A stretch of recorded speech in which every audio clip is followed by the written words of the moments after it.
Ang unang kabanata ng unang sulat ni San Juan. Yaong buhat sa pasimula, yaong aming narinig, yaong nakita ng aming mga mata, yaong aming namasdan, at nahipo ng aming mga kamay, tungkol sa salita ng buhay.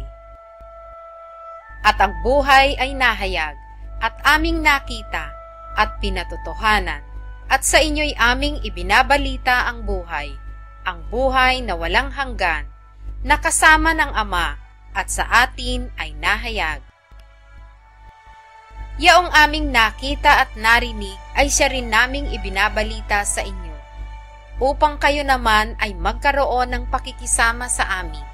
Oo, at tayo ay may pakikisama sa Ama at sa Kanyang anak na si Hesukristo.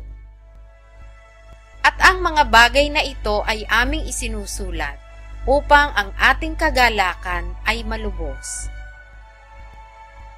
At ito ang pasabing aming narinig sa Kanya, at sa inyo'y aming ibinabalita, na ang Diyos ay ilaw, at sa Kanya'y walang anumang kadiliman.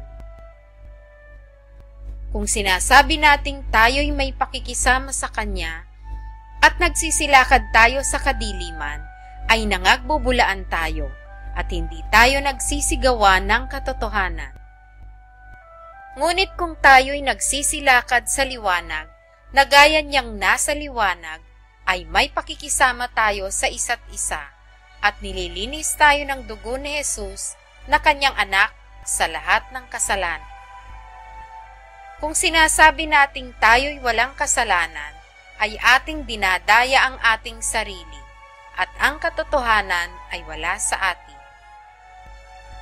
Kung ipinahahayag natin ang ating mga kasalanan, ay tapat at banal siya na tayo'y patatawarin sa ating mga kasalanan, at tayo'y lilinisin sa lahat ng kalikuan.